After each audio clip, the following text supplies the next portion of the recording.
हम लोगों को पढ़ना है पृथ्वी की आंतरिक संरचना। इसको शुरू करने से पहले एक चीज़ समझो। एक मैं आपको ना उदाहरण से अपनी बात शुरू करूंगा, ज़्यादा समझ में आएगा।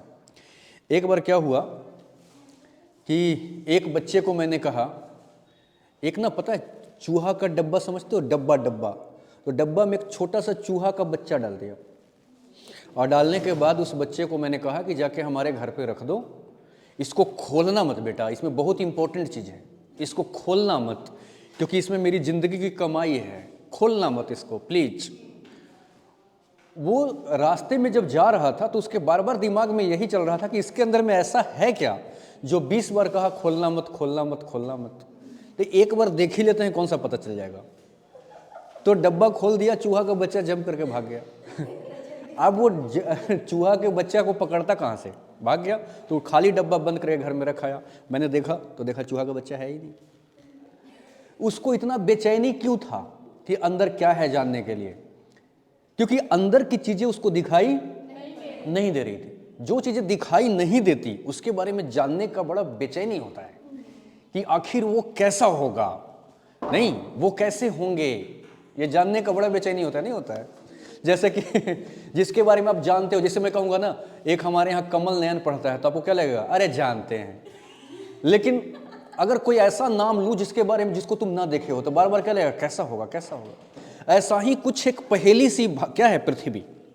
पृथ्वी को हम बाहर से तो देख रहे हैं, नहीं कि पृथ्वी बाहर से कुछ ऐसे दिखती है, लेकिन पृथ्वी अंदर से कैसी है ये एक पहेली है जो हमें दिखाई नहीं दे रही है। तो इसके बारे में जानने का हमारे अंदर उत्कंठा क्या रहा है, कुछ ज्यादा रहा है। क्या आप बात समझ पा रहे हैं? नहीं, जानने की हमारे अंदर में इसके प्रति भूख ज्यादा रहा है। तो देखो, पृथ्वी की आंतरिक संरचना जानने का हमारे पास दो स्रोत हैं। स्रोत समझते हैं, माने कितने सोर्सेस को पकड़ करके हम क्या करेंगे, इसका व्याख्या करेंगे, एक्सप्लेन कर सकते हैं। लगता है नहीं समझ में आ रहा है। इसमें सबसे पहला है प्राकृतिक, प्राकृतिक, और दूसरा क्या है, अप्राकृतिक। अप्राकृतिक, ठीक है। प्राकृतिक में क्या क्या आता है देखो ना, भूकंप, हाँ भूकंप, ज्वालामुखी, ज्वालामुखी, और तीसरा उल्का पिंड, हाँ उल्का पिंड। ये तीन चीजों के आधार पर हम पृथ्वी के संरचना को समझने का प्रयास करते हैं कि अंदर से पृथ्वी कैसी है। दूसरी अप्राकृतिक में क्या क्या होता है, तापमान, तापमान, दाब और क्या, घनत्व। इन तीन आधारों पर हम पृथ्वी के संरचना को समझने का प्रयास करते हैं। जिसमें सबसे पहला क्या है, भूकंप। जरा सा देखिएगा, भूकंप के बारे में एक छोटा सा मैं आपको परिचय दूं, क्योंकि इसके बाद भूकंप एक चैप्टर ही है। तो अभी हम भूकंप आपको उतना ही समझाएंगे जितना से आपको आंतरिक संरचना समझ में आ जाए। जैसे देखो, भूकंप होता क्या है, तो पृथ्वी का कांपना ही क्या कहलाता है, भूकंप कहलाता है। कई बार आपने देखा होगा पृथ्वी कांपती है, तो पृथ्वी का जो कंपन है, वाइब्रेशन है, उसी को हम क्या कहते हैं, भूकंप कहते हैं। क्या समझ पा रहे हैं आप? तो जरा सा देखिए पृथ्वी कांपती कैसे है, सो समझिएगा। अब जैसे मान लो कि एक पृथ्वी, क्या है, पृथ्वी है, इसके अंदर में मान लो कोई क्या है, चट्टान है। यहां से मान लो कि बहुत कोई भारी चीज रेलवे उलवे गुजरा, बाई द वे मान लो इसकी पूरी लोड इस चट्टान पर पड़ी, तो ये चट्टान क्या हुआ, अंदर में टूटा। चट्टान जब अंदर में टूटा तो आसपास के एरिया क्या हुआ, हिला, वाइब्रेट किया, दैट इज भूकंप। समझ रहे हैं? तो चाहे तो पृथ्वी किसी भी तरीके से कांप रही हो, वो क्या है, भूकंप है। पृथ्वी का कांपना ही भूकंप कहलाता है, यानी पृथ्वी के कंपन को भूकंप कहते हैं। तो यहां पर चट्टान जब टूटा है तो भूकंप यहां से शुरू होगा कि यहां से शुरू होगा, यहीं से शुरू होगा, यहां से शुरू होगा भूकंप। तो जहां से शुरू होता है भूकंप उसको भूकंप मूल कहा जाता है, भूकंप मूल। और यहां से जो भूकंप की तरंगे जो निकलेगी वो पहले यहां पहुंचेगी कि यहां पहुंचेगी कि यहां पहुंचेगी कि यहीं पर पहुंच जाएगी। तो जहां पर सबसे पहली बार अनुभव होता है भूकंप उसको अधिकेंद्र कहा जाता है। हाँ, अधिकेंद्र, आगे चैप्टर ही आएगा। अधिकेंद्र किसको कहते हैं, तो पृथ्वी के सतह पर जहां पर पहली बार अनुभव की जाती है वो अधिकेंद्र होता है। हाँ, और जहां से शुरू होता है वो भूकंप मूल कहलाता है। एक्चुअली क्या होता है कि जहां से भूकंप शुरू होता है यहां पर से दो तरह के तरंग पैदा होता है। तरंग निकलता है इसमें से। एक तरंग को बोलते हैं पी तरंग और दूसरे को बोलते हैं एस तरंग। पी तरंग किसको कहते हैं? पी तरंग जो है, जरा सा समझिएगा, पी तरंग जो है वो ठोस, द्रव और गैस तीनों में चलता है। ये तीनों में चलेगा, ठोस में भी चलेगा, द्रव में भी चलेगा और गैस में भी चलेगा। और ये वाला जो है पी एस तरंग वो सिर्फ ठोस में चलता है, सिर्फ ठोस में चलेगा। जहां जहां इसको द्रव मिलेगा वहां से क्या हो जाएगा? गायब हो जाएगा। लेकिन ये तीनों में चलता है। कौन? पी। समझ रहे हैं? पी तरंग को अनुदैर्ध्य तरंग कहा जाता है, अनुदैर्ध्य तरंग कहा जाता है। इसको अनुप्रस्थ तरंग कहा जाता है। अभी ना थोड़ा देर पकड़ के बस इतना रखना, क्योंकि इतना एक भूकंप चैप्टर, उसमें इसको क्यों कहा जाता है वो भी समझाऊंगा। अभी सिर्फ इतना समझिए कि पी तरंग और एस तरंग। पी तरंग किस में चलता है? सॉलिड, लिक्विड और गैस तीनों में। और ये किस में चलता है? सिर्फ सॉलिड में। लिक्विड में क्या हो जाता है? गायब हो जाता है। इसलिए इसका दूसरा नाम गौण तरंग भी है। गौण मतलब गायब हो जाना, गौण तरंग। समझ में आ रहा है बात? तो ये जो है, ये भूकंप जहां से शुरू होती है वहां से क्या क्या निकलता है? पी और एस तरंग निकलता है। अब जरा सा सोच के देखो, जरा सा देखना। मान लो कि यहां से कोई भूकंप क्या हुआ? शुरू हुआ, हाँ, यहां से। और यहां से मान लो ये पीला वाला जो है, ऐसे ये वाला, सॉरी ये मान लो कौन सा तरंग है? पी तरंग है। और ये वाला तरंग जो है कल यहां तक एस गया, यहां से गायब हो गया, फिर यहां से दिखाई दिया। तो आप ये पाएंगे कि पी जो है वो तो तीनों में चलता है, लेकिन एस कहीं कहीं क्या हो जाता है? गायब हो जाता है। तो जहां जहां से एस गायब दिखेगा तो हम अंदाजा लगाएंगे कि यहां पर ठोस नहीं है। तो जब जब भूकंप आ रहा था, समझिएगा, जब जब भूकंप आ रहा था तो भूकंप आने का मतलब कि वहां से कितने तरह का तरंग पैदा होना? दो तरह का, पी और एस। और भूकंप को अध्ययन करने का जो पद्धति होता है उसको सिस्मोग्राफी कहा जाता है। हाँ, सिस्मोग्राफी। और जिस मशीन से इसको पढ़ा जाता है, डिवाइस से जिस अध्ययन किया जाता है, उसको सिस्मोग्राफ कहा जाता है। तो जब सिस्मोग्राफ से अध्ययन किया गया किसका?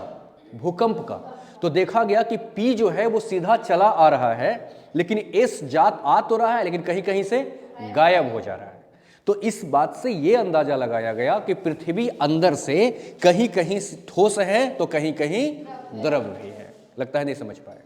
तो भूकंप से ये पता चल गया कि कहीं कहीं पृथ्वी की आंतरिक हिस्सा कैसे है? बताइए, ठोस है तो कहीं कहीं क्या है? द्रव। क्या है? द्रव भी है। समझ गए? अगला क्या है? ज्वालामुखी। अब देखो ज्वालामुखी का अर्थ क्या होता है सो समझिएगा। जैसे मान लो ये पृथ्वी है, ठीक है, और यहां पे मान लो कि कुछ पिघला हुआ चीज है, ठीक है। तो जानते हो ना, पिघला हुआ होना का मतलब गर्म होना कि ठंडा होना? और गर्म चीजें फैलती है कि सिकुड़ती है? तो फैलती है तो उसका घनत्व ज्यादा हो जाएगा कि कम हो जाएगा? कम हो जाएगा, क्योंकि उसके कण जो है वो दूर दूर हो जाएंगे।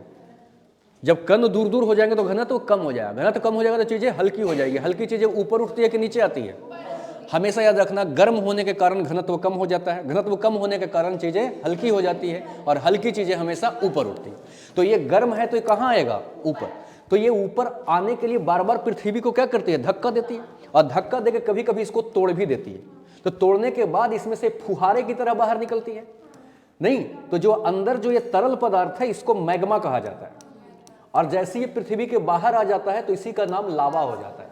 मैग्मा और लावा में अंतर है। मैग्मा जब तक वो अंदर है, जैसे ही वो बाहर आ जाएगा तो लावा। जैसे मान लो जब तक मैं कानपुर में हूं तब तक क्या? नीलेश सर, लेकिन जैसे ससुराल में घुस जाऊंगा तो क्या? दामाद जी। तो हम एक ही आदमी, लेकिन दोनों का नाम क्या हो जाता है? बताओ, बदल जाता है। वैसा ही क्या है, अंदर है तो मैग्मा और बाहर है तो लावा। समझ रहे हैं? अब देखा गया कि जब इसी क्रिया को क्या कहते हैं? बताओ, ज्वालामुखी। माने ज्वालामुखी कुछ और नहीं है, यहां पर जो छिद्र बनता है ना, उस छिद्र को ज्वालामुखी कहते हैं। जो होल बनता है उस होल को ज्वालामुखी कहा जाता है। और यहां से क्रिया क्या होता है? मैग्मा का निकलने का। तो एक बात बताओ, अंदर से जो तरल पदार्थ निकला वो कब निकला होगा? जब अंदर रहा होगा तभी तो। तो ज्वालामुखी से सच में ये सिद्ध हो गया कि पृथ्वी के अंदर में तरल पदार्थ है। भूकंप से तो ये पता चला था कि पी तीनों में आ जाता है, तो उसे तो पता ही नहीं चला, लेकिन एस कहीं कहीं गायब हो जा रहा था। इसका मतलब कि तरल है। और ज्वालामुखी से तो ये बात स्पष्ट हो गया कि तरल है पृथ्वी के अंदर में। तो पृथ्वी के कुछ हिस्से ठोस भी है तो कुछ द्रव भी है। क्या समझ पाए? तीसरा, उल्का पिंड। उल्का पिंड क्या होता है सो देखिएगा। जैसे मान लो कि ये पृथ्वी है, ऊपर में वायुमंडल है जहां से हम श्वास खींचते रहते हैं, हवा हवा हवा। इसके ऊपर में कहीं कहीं कुछ कुछ पिंडे पाए जाती हैं, छोटे छोटे। वो क्या होता है, पृथ्वी के गुरुत्वाकर्षण के प्रभाव में जिस समय आता है, घूमते घूमते पृथ्वी के गुरुत्वाकर्षण क्षेत्र में आ गया, तो पृथ्वी उसको अपनी तरफ क्या कर लेती है, खींचती है। जब खींचती है तो क्या करता है, हवा से टकराता है धूलकण से, तो टकराने के कारण इसमें चमक पैदा हो जाता है घर्षण के कारण, और इसके कुछ हिस्से ऊपर वाला क्या हो जाते हैं, जल जाते हैं, ऊपर वाला हिस्सा, और अंदर वाला हिस्सा पृथ्वी के ऊपर आके क्या करता है, गिर जाता है। तो जो पृथ्वी के ऊपर बचा खुचा हुआ हिस्सा गिरता है उसी को उल्का पिंड कहा जाता है, और ये जलने की क्रिया ये क्या कहलाता है, उल्कास्म कहलाता है। उस उल्कास्म के माध्यम से कुछ जल गया और जो बचा गिरा वो क्या हो गया, उल्का पिंड। इसी उल्का पिंड को तोड़ तोड़ करके वैज्ञानिक लोग अध्ययन करते हैं, क्योंकि हम लोग पहले से पढ़े हैं ना कि पहले एक नेबुला था, इसी में से सब निकला है।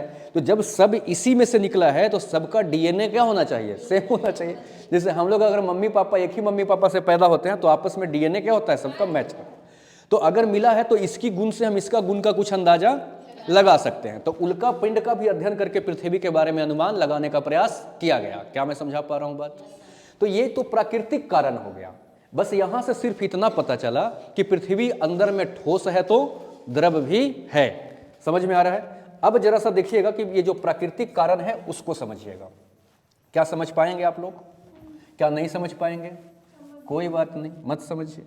जैसे मान लो कि ये क्या है, ये पृथ्वी है, ठीक है, मानने के लिए कह रहा हूं, सच में पृथ्वी नहीं है, मैं बहुत गंदा ड्राइंग करता हूं। तो यहां से देखो ये क्या है, केंद्र है, ये पृथ्वी का क्या है, केंद्र। और जानते हैं ना कि पृथ्वी के इस हिस्सा को यहां पर क्या बोलते हैं, ध्रुव। तो ध्रुव से केंद्र के बीच की जो ये दूरी है जिसको आप त्रिज्या बोलेंगे, ये 6371 किलोमीटर होता है। समझ गए? तो पृथ्वी की त्रिज्या कितना है, 6371 किलोमीटर। मतलब जहां पर हम लोग खड़े हैं, अगर वहां से केंद्र के अंदर जाएं, गड्ढा खोद खोद के बिल्कुल बीच में, तो कितना किलोमीटर जाना पड़ेगा, 7371 किलोमीटर जाएंगे तब केंद्र में पहुंचेंगे। क्या समझ पा रहे हैं? 6371 किलोमीटर पर केंद्र मिलेगा अंदर पृथ्वी के। हम लोग तो यहां बस रहे हैं ना, हम लोग तो पृथ्वी के इस हिस्से में रह रहे हैं। कौन सा हिस्सा में, ऊपरी हिस्सा में। इससे 6371 किलोमीटर अंदर जाएंगे तब यहां आपको क्या मिलेगा, केंद्र मिलेगा। समझ पा रहे हैं? क्या नहीं समझ पा रहे हैं? तो सबसे पहला चीज समझिए, तापमान। जीरो से लेकर के यहां पर कितना है, जीरो से लेकर के 100 किलोमीटर तक अगर आप अंदर आएंगे, कहां तक, 100 किलोमीटर तक, तो प्रत्येक 1 किलोमीटर अंदर आने पर 12 डिग्री सेल्सियस टेम्परेचर बढ़ जाता है। सोचो 100 किलोमीटर अगर मात्र अंदर जाओगे तो टेम्परेचर 1200 डिग्री सेल्सियस हो जाएगा, जबकि जाना कितना है, 100 में। वो तो छोड़ दो, मात्र 5 किलोमीटर जाओगे तो पृथ्वी की सतह जहां पे हम रह रहे हैं ना, यहां पर का टेम्परेचर होता है 15 डिग्री सेल्सियस। तो 15 डिग्री सेल्सियस तो धरातल का टेम्परेचर है, और 1 किलोमीटर अंदर जाने पर 12 डिग्री सेल्सियस बढ़ जाता है। कब तक, 100 किलोमीटर तक बढ़ जाता है। तो जरा सा सोचो कि अगर 7 किलोमीटर अंदर चले गए तो कितना हो जाएगा, बरसते 84, और 15 ऊपर था, कितने हो जाएंगे, 99। और आग का टेम्परेचर कितना होता है, 100 डिग्री सेल्सियस। आग में तो इंसान जल करके खाक हो जाता है। तो मात्र 5 ही किलोमीटर अंदर जाने पर आग के टेम्परेचर के बराबर टेम्परेचर हो जाता है। 5 ही किलोमीटर में जल करके आपकी हड्डी पानी हो जाएगी। इसलिए पृथ्वी के अंदर जाकर के देखना संभव नहीं। तो प्रत्येक, क्यों अंदर नहीं जा सकते समझ रहे हैं, क्योंकि इसकी तापमान में काफी ज्यादा बढ़ोतरी दर्ज किया जाता है। कैसे दर्ज किया जाता है, तो प्रत्येक 1 किलोमीटर अंदर जाने पर 12 डिग्री सेल्सियस। ऐसा कब तक होता है, 100 किलोमीटर। इसके बाद इसके नीचे के 300 किलोमीटर तक अगर आएंगे, यहां से 300 किलोमीटर और नीचे, तो यहां पर टेम्परेचर बढ़ने का रेट हो जाता है, 1 किलोमीटर नीचे आने पर 2 डिग्री सेल्सियस का टेम्परेचर बढ़ता है। 100 तक तो 12 से बढ़ेगा, और उसके नीचे फिर 2 से बढ़ने लगेगा। प्रत्येक किलोमीटर पर 2 डिग्री, प्रत्येक किलोमीटर पर 2 डिग्री। ऐसा कब तक होगा, 300 किलोमीटर तक। और इसके बाद केंद्र तक जाओगे तो प्रत्येक 1 किलोमीटर पर 1 डिग्री सेल्सियस के रेट से टेम्परेचर बढ़ता है। इसका मतलब क्या है कि टेम्परेचर बढ़ता ही है, घटने का तो कोई मतलब है नहीं। तो जैसे जैसे अंदर जाओगे टेम्परेचर बढ़ता चला जाता है। इसी को, अच्छा, अलग अलग रेट से बढ़ रहा है कि सेम रेट से बढ़ रहा है? 100 किलोमीटर तक 12, फिर 300 किलोमीटर तक 2, और फिर केंद्र तक 1। इन सब का जब आप एवरेज निकालेंगे, एवरेज समझते हैं, नहीं समझते क्या, औसत, तो आप पाएंगे कि 165 मीटर अंदर जाने पर 1 डिग्री सेल्सियस टेम्परेचर हमेशा बढ़ता है। ये औसतन टेम्परेचर है। क्या मैं अपनी बात समझा पा रहा हूं? तो अंदर जाने पे टेम्परेचर क्या होता है बच्चों, बढ़ता है। इसका मतलब क्या है बालकों कि जैसे जैसे हम अंदर जाएंगे वैसे वैसे टेम्परेचर बढ़ेगी। तो चट्टाने जितना ज़्यादा अंदर होगा उतना ज़्यादा वो पिघला हुआ होगा, क्योंकि टेम्परेचर क्या हो रहा है, बढ़ रहा है। तो टेम्परेचर ज़्यादा हो रहा है तो पिघलेगा कि नहीं पिघलेगा। लेकिन अब बात समझ में आएगा कि क्यों नहीं पिघला हुआ होता है। टेम्परेचर वाला बात समझ गए। अब जरा सा देखिएगा घनत्व वाला को समझिए इकट्ठा।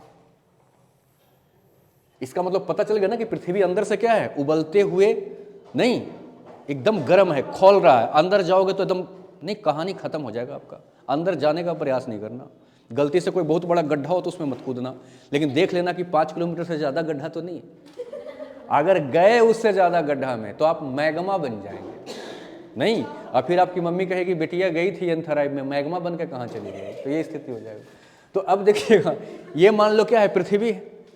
इतने गड्ढा पर अगर आप आओ तो इसको ऐसे दबा ले, जैसे मान लो कि अभी प्रियंका का सर यहाँ रख दें तो इसके सर पर कितना भार रहेगा, इतना चट्टानों का भार इसके माथे पर आ जाएगा। अगर इसको गड्ढा करके थोड़ा सा और नीचे डाल दे तो इतना बड़ा चट्टान का भार इसके ऊपर आ जाए। इसको और थोड़ा नीचे दबा दे तो इतना।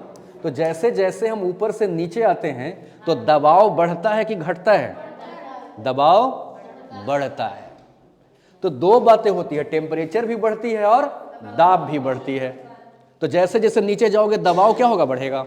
अब जरा सा सोचो सोचो सोचो, टेम्परेचर क्या कर रहा है, बढ़ करके चट्टान को पिघलाने का काम कर रहा है, लेकिन दबाव क्या कर रहा है, उसको दबा करके रोकने का काम कर रहा है। तो ये कह रहा है, टेम्परेचर कह रहा है पिघल पिघल, दबाव क्या कह रहा है, रुक रुक रुक। तो एक्चुअली क्या होता है कि दाब और ताप में रिलेशन उल्टा है कि सीधा, उल्टा, अंदर में उल्टा रिलेशन है। अब जरा सा देखो कि पिघल तो जाना चाहिए, लेकिन जिस मात्रा में टेम्परेचर बढ़ता है उस मात्रा में दाब भी बढ़ जाता है, जिस वजह से पिघलने से कई बार क्या कर देता है, रोक देता है। तो कहीं इसी वजह से जहां पे दाब कमजोर पड़ा वहां पिघल गया, और जहां पे दाब मजबूत पड़ा वहां पर पिघलने नहीं दिया। इसीलिए पृथ्वी के हर जगह पर पिघला हुआ हिस्सा आपको नहीं मिलेगा। क्या समझ पा रहे हैं आप। तो दाब उल्टा होता है। तो कोई पूछेगा कि टेम्परेचर इतना ज़्यादा बढ़ता है तो पृथ्वी तो अंदर से पूरा चट्टान उसका पिघल गया होगा, तो कहना कि नहीं। इसके पीछे कारण यह है क्योंकि अगर तापमान बढ़ता है तो दाब भी तो बढ़ता है, और जब दाब बढ़ेगा तो उसका रिलेशन या उसका रिजल्ट उल्टा होता है। वो पिघलने से इसको क्या करेगा, रोकेगा। क्या मैं बात समझा पा रहा हूँ। तीसरी बात क्या है, घनत्व। और आप जानते हैं कि चीज़ें जब दबेगी तो चिपट चिपट करके पास में आ जाएगा कि दूर में आएगा, तो इसकी घनत्व भी क्या होगी, बढ़ेगी। इसीलिए जब हम ऊपर से नीचे आते हैं तो तापमान भी बढ़ती है, दाब भी बढ़ती है और घनत्व भी बढ़ती है। ये तीनों चीज़ें क्या होती है, बढ़ती है। क्या मैं समझा पा रहा हूँ बात। अब देखिएगा, इसी आधार पर पृथ्वी के अंदर के हिस्सों, अच्छा पृथ्वी के पूरा अंदर का हिस्सा एक जैसा रहेगा कि अलग अलग रहेगा। इसीलिए इसको कई हिस्सों में क्या कर दिया गया, बांट दिया गया। देखिए IUGG का नाम सुने हैं, इंटरनेशनल यूनियन नहीं, जियोडेसी जियोफिजिक्स, इसका फुल फॉर्म है। जिसने देखिए क्या कहा, जैसे मान लो कि ये पृथ्वी है, समझना, ये मान लो क्या है, बड़ा घटिया पृथ्वी बनाया मैंने, देखो मान लेते हैं कि ये क्या है, बताओ, इतना दब करके पृथ्वी बनता है कहीं, मान लो, कोई बात नहीं। अब देखो इन्होंने क्या कहा, IUGG ने कहा कि मात्र कितने, 30 किलोमीटर, लेकिन बाकी जो अन्य सोर्स हैं, अब हम इसी को सिर्फ माने कि दुनिया की सभी लोग जो कह रहे हैं उसको माने, तो सब लोग कह रहे हैं कि 100 किलोमीटर अंदर जाइए, और IUGG कह रहा है कि 30 किलोमीटर अंदर जाओ। खैर कोई बात नहीं, IUGG के हिसाब से 30 किलोमीटर और बाकी सभी के हिसाब से 100 किलोमीटर। तो 100 किलोमीटर अंदर चारों साइड से आ जाइए और एक ऐसे प्लेट को काट लीजिए। क्या मैं बातें समझा पा रहा हूं। इसका मतलब इसकी मोटाई कितना है, 100 किलोमीटर। इसी को उन्होंने भूपर्पटी कहा, भूपर्पटी। तो भूपर्पटी की गहराई 0 से 100 किलोमीटर तक, कहां के माध्यम से, अन्य सोर्सेस के माध्यम से, और IUGG के माध्यम से 30 किलोमीटर। समझ पा रहे हैं। लेकिन यह देखा गया कि दोनों का दोनों जो है वो एक जैसा, जैसे यहां पर जैसा नेचर है भूपर्पटी का, वैसा ही नेचर यहां पर नहीं है। यहां के जब चट्टानों को खोद के निकाला गया तो इसका घनत्व मिला 2.87 ग्राम पर सेंटीमीटर क्यूब। इसका मतलब क्या है कि 1 सेंटीमीटर लंबा, 1 सेंटीमीटर चौड़ा और 1 सेंटीमीटर गहरा। खोद करके जब मिट्टी निकाल के तौला गया तो कितना निकला? 2.7 ग्राम। समझ रहे हैं? लेकिन नीचे वाला हिस्सा को जब खोद के निकाला गया भूपरपट्टी का ही, तो इसका घनत्व आ गया 3 ग्राम पर सेंटीमीटर क्यूब। तो ज्यादा ठोस कौन रहेगा, ऊपर वाला कि नीचे वाला? ये ज्यादा थोड़ा दब गया है ना, दब गया तो इसकी घनत्व क्या हो गई? ज्यादा हो गई। और पी के बारे में आप जानते हैं, ये पी नहीं, पी तरंग, इसके बारे में आप लोगों ने देखा होगा कि पी जो है वो ठोस, द्रव और गैस तीनों में चलता है, और जो जितना ज्यादा ठोस होगा उसमें उसका स्पीड उतना ज्यादा बढ़ जाता है। तो पी का स्पीड देखा गया, किसका? पी का। तो ऊपर वाला जो था क्रस्ट भूपरपट्टी, इसमें इसकी स्पीड थी 6.1 किलोमीटर प्रति सेकंड से पी भाग रहा था, 1 सेकंड में 6 किलोमीटर, और यहां पर नीचे वाला में 6.9। तो दोनों को हम सेम मानते कि अलग अलग मानते? यही कारण है कि भूपरपट्टी जो अपना है इसको भी 2 हिस्सों में क्या कर दिया गया? बांट दिया गया, ऊपरी भूपरपट्टी और निचली भूपरपट्टी। क्या समझा पा रहा हूं मैं? भूपरपट्टी भी कितने हिस्से में बांट दिए गए? 2 हिस्सों में। समझो, 0 से 100 तक को क्या कहा गया? भूपरपट्टी। भूपरपट्टी के अंदर में भी गुण समान नहीं था, कुछ हिस्से तक क्या थे? कुछ थे, और कुछ हिस्से तक कुछ थे। मतलब 0 से 45 किलोमीटर तक देखा गया कि इसका घनत्व लगभग कितना है? 6.1, और 45 के बाद 100 तक देखा गया इसका घनत्व हो गया 6 नहीं, घनत्व हो गया 3, और पी का स्पीड भी बदल गया। तो कहा गया कि इन दोनों को हम सेम नहीं कह सकते, इसलिए इनको कहा गया ऊपरी भूपरपट्टी और इनको कहा गया निचली भूपरपट्टी। समझ पा रहे हैं? ऊपरी भूपरपट्टी और निचली भूपरपट्टी। अच्छा, कोई भी चीज अचानक से अलग हो जाता है कि दोनों में कुछ दूर तक, जैसे मान लो ये मोटा सा हमने ये बना दिया, तो इसके अंदर ये तो हो गया ऊपरी भूपरपट्टी और ये हो गया निचली भूपरपट्टी, लेकिन ये लाल वाला क्या हो गया? तो इसमें कुछ गुण इसका भी है और कुछ गुण इसका भी है, दोनों का गुण मिला हुआ है। अरे नहीं समझ रहे हो यार? जैसे कि आप, प्रियंका, इनके अंदर में कुछ गुण मम्मी का भी और कुछ गुण पापा का भी, तो ये मम्मी है कि पापा है? ये दोनों का मिक्सचर है। वैसे ही ये जो लाल वाला पट्टी है वो क्या है? वो ऊपर वाला का भी क्वालिटी है और नीचे वाले का भी। तो ऐसे को कहा जाता है डिसकंटिन्यूटी, मतलब इसको हिंदी में बोलते हैं असंबद्धता। और इस असंबद्धता का खोज करने वाला व्यक्ति का नाम था कोनराड, इसीलिए इसको कहा जाता है कोनराड असंबद्धता। क्या मैं अपनी बात समझा पा रहा हूं? कोनराड क्या? बोलो बालकों। संबद्धता नहीं, असंबद्धता। कोनराड क्या? असंबद्धता। ठीक है, अब देखिए, कोनराड असंबद्धता। कोई तुमसे पूछे कोनराड असंबद्धता क्या है तो क्या कहोगे? वैसी असंबद्धता जो ऊपरी भूपरपट्टी और निचली भूपरपट्टी को बांटता हो। कोनराड असंबद्धता से कौन बढ़ता है? ऊपरी भूपरपट्टी और निचली भूपरपट्टी। समझ में आया? नहीं समझ में आया?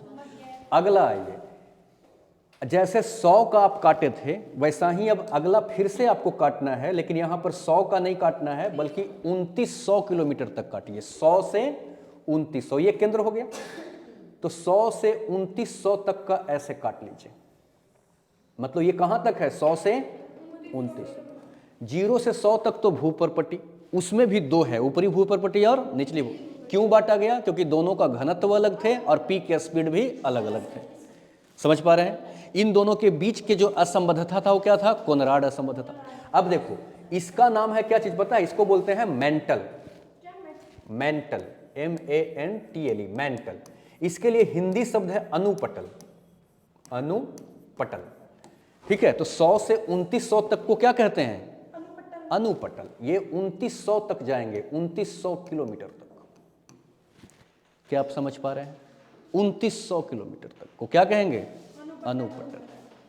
लेकिन इसमें भी वही बात देखा गया कि ऊपर वाले का घनत्व कुछ और है और नीचे वाले का घनत्व कुछ और है। तो यहां पर देखो, यहां पर तो 2.7 था, यहां 3 था, यहां देखा गया कि लगभग 700 किलोमीटर तक। समझिएगा कितने तक? 700 किलोमीटर तक ये वाला अनुपटल का, ये 700 किलोमीटर तक ये वाला, समझ रहे हैं? ये वाला 700 किलोमीटर तक, ये इसकी घनत्व पाई गई 3 से लेकर के 4.75 तक। लेकिन जैसे नीचे उतरे तो इसकी घनत्व 7.55 से बढ़कर इसकी हो गई 5.1 तक इसका घनत्व। मतलब 3 से बढ़ गई इसकी कितनी हो गई? 4.5।